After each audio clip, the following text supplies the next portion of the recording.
Hello all, welcome back to my channel. இன்னைக்கு dinner என்னன்னு பாத்தீங்கன்னா paneer matar gravy and chapati. So let's get into the video.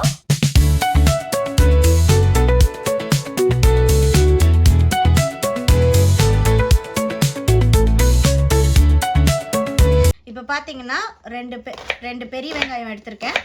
இத நம்ம வந்து சும்மா கொஞ்சம் பெருசாவே நம்ம சாப் பண்ணிக்கலாம். அப்புறம் பாத்தீங்கன்னா இதுல வந்து காஞ்ச மிளகாய் எடுத்துர்க்கேன். இதுல கொஞ்சம் காஷ்மீரி சில்லியும் இருக்கு.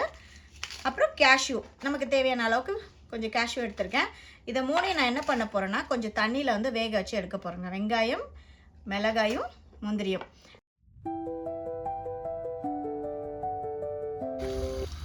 அப்படியே நமக்கு கொஞ்சம் தண்ணி ஓரளவுக்கு ஊற்றிட்டு அதை வேக வச்சு நம்ம எடுத்துக்கலாம். ஏன்னா அதை எனக்கு அரைக்கிறதுக்காக தான். அவ்வளோதாங்க. ஸோ இங்கே பார்த்தீங்கன்னா நான் ஆல்ரெடி பன்னீர் க்யூப்ஸும் பீஸும் ரெடியாக எடுத்து வச்சுருக்கேன் பாருங்கள். ஸோ இது வந்து ஃப்ரோசன் பீஸ் தான். ஸோ இது ஒரு முறை அலசி எடுத்துக்கிறேன். அதே மாதிரி பன்னீர் க்யூப்ஸும் ஒரு முறை ஹாட் வாட்டரில் போட்டு ஸ்குவீஸ் பண்ணி எடுத்து வச்சிடுறேன். இப்போ ஓரளவுக்கு பார்த்தீங்கன்னா வெங்காயம் மிளகாயெல்லாம் நல்லா குக் ஆகிடுச்சுங்க.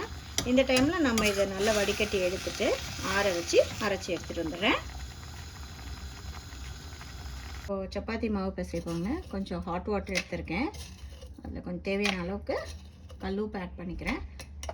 கல்லுப்பு ஆட் பண்ணிவிட்டு அது நல்லா கரைஞ்சதுக்கப்புறம் கோதுமை மாவு பிசைஞ்சு வச்சிடலாம்.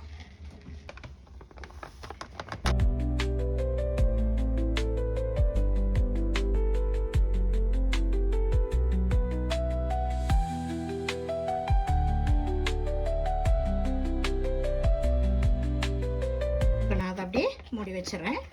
இப்போ நம்ம கிரேவி பண்ணுறது பார்ப்போம். இப்போ டைம் பார்த்தீங்கன்னா ரெடி. ஸோ இப்போ நம்ம பேனை ஹீட் பண்ணிக்கலாம். தேவையான ஆயில்,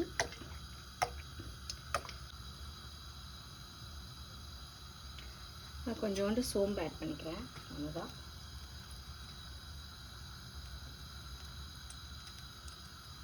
கொஞ்சம் சீரகம், அரைச்சி வச்சிருக்க இஞ்சி பூண்டு பேஸ்ட்டு, தக்காளி,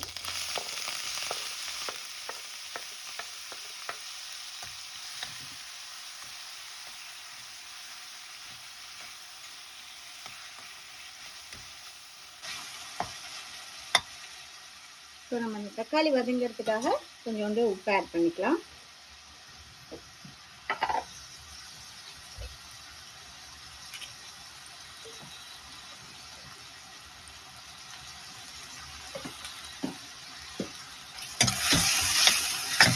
ஏன்னா நம்ம ஆல்ரெடி வெங்காயம்லாம் அரைச்சி வச்சுட்டதுனால ஃபஸ்ட்டு தக்காளி போட்டு நல்லா வதங்கி பேஸ்ட் மாதிரி ஆனதுக்கப்புறமா நம்ம அரைச்சி வச்சுருக்க வெங்காயம் காஞ்ச மிளகாயெல்லாம் இதில் மிக்ஸ் பண்ணிக்கலாம்.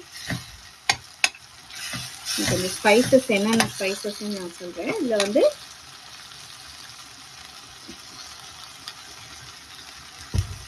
நம்ம தக்காளி கொஞ்சம் நல்லா வதங்கிடுச்சு. இந்த டைமில் நான் எடுத்து வச்சுருக்க மசாலாவை ஆட் பண்ணுறேன். கொஞ்சம் மஞ்சள்தூள்,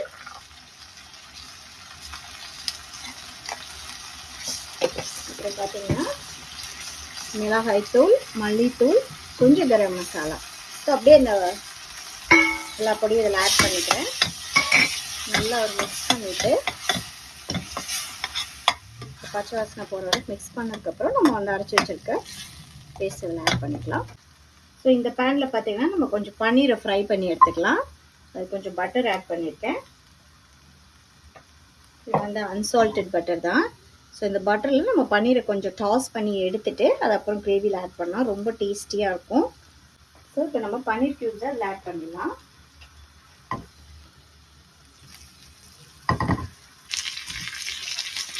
வெரி டேஸ்டியாக இருக்கும். ஸோ இந்த ரெசிபி நீங்கள் கண்டிப்பாக ட்ரை பண்ணுங்கள். ரொம்ப டேஸ்டியாக இருக்கும். இந்த பன்னீரை நம்ம நல்லா டாஸ் பண்ணி எடுத்துட்டு நம்ம கிரேவியில் அப்படியே ஆட் பண்ணிக்கலாம்.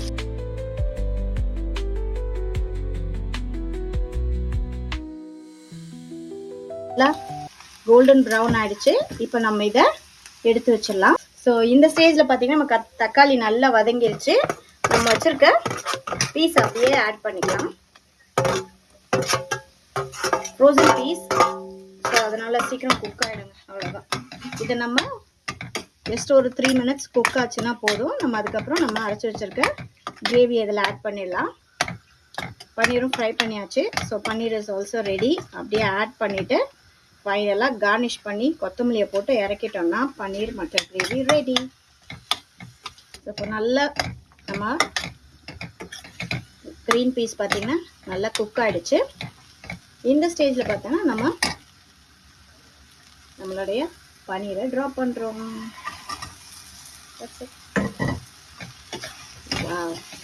பார்க்கும்போதே சூப்பராக இருக்குது. இப்போ நம்ம ஃபைனலாக நம்ம அரைச்சி வச்சுருக்க கிரேவியை வந்து இதில் ஆட் பண்ண போகிறேன்.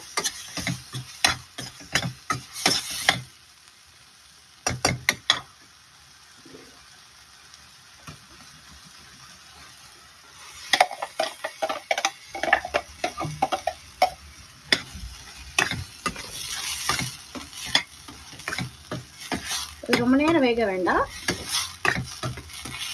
கொஞ்சம் தண்ணி ஆட் பண்ணிக்கிறேன் இதில்.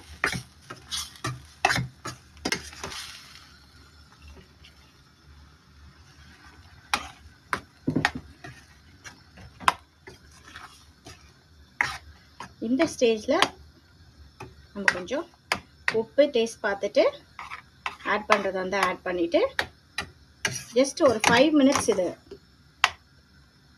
மூடி வச்சுட்டு வேக வைக்கலாம். இப்போ டேஸ்ட் பார்த்துக்கிறேன். கொஞ்சம் ஆட் பண்ணிக்கலாம்.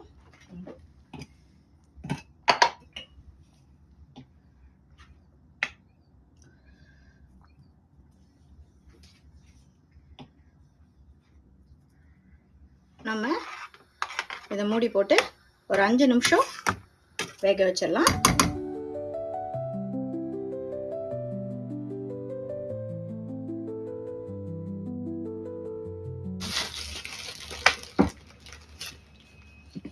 இப்போ நம்ம கிரேவியை பார்க்கலாம்.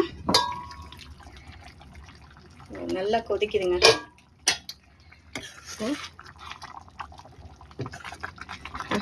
நல்ல ஸ்மெல்லு. ஸோ நம்ம இப்போ பன்னீரும் க்ரீன் பீஸும் நல்லா குக் ஆகிடுச்சு. கிரேவியும் நல்லா திக்கன் ஆகிடுச்சு. இந்த ஸ்டேஜில் பார்த்தீங்கன்னா நம்மக்கிட்ட ஃப்ரெஷ் க்ரீம் இருந்தால் ஆட் பண்ணிக்கலாம். அப்படி ஃப்ரெஷ் க்ரீம் இல்லைன்னு வச்சுக்கோங்களேன், லைட்டாக பால் வந்து சூடு பண்ணிவிட்டு ஆற வச்சுட்டு அதில் கொஞ்சம் சுகர் ஆட் பண்ணிவிட்டு போட்டுக்கோங்க. அது கொஞ்சம் லைட்டாக ஒரு ஸ்வீட் டேஸ்ட் கொடுக்கும். லைட்டாக ஓகே, அவ்வளோதாங்க. ஸோ நம்ம பன்னீர் கிரேவி ரெடி. இப்போ லாஸ்ட்டாக வந்து நம்ம கொத்தமல்லி ஆட் பண்ணிக்கலாங்க.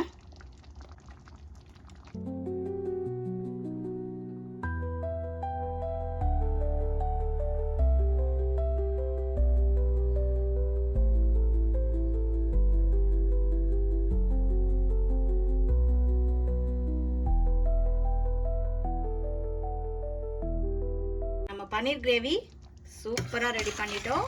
பாருங்க, வாவ், டெலிஷியஸ், சூப்பராக இருக்கு. இப்போ நான் சப்பாத்தி சுட்டு சாப்பிட போகிறோம்.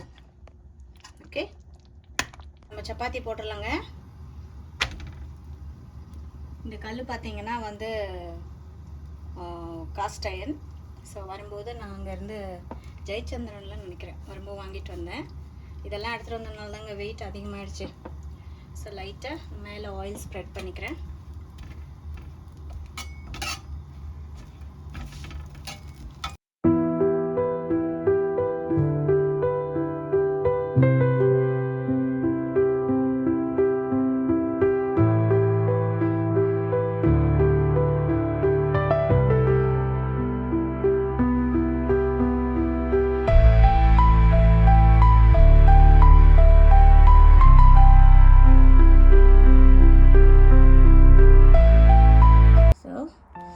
கிரேவியோட எடுத்து பன்னீர் அண்ட் பீஸோட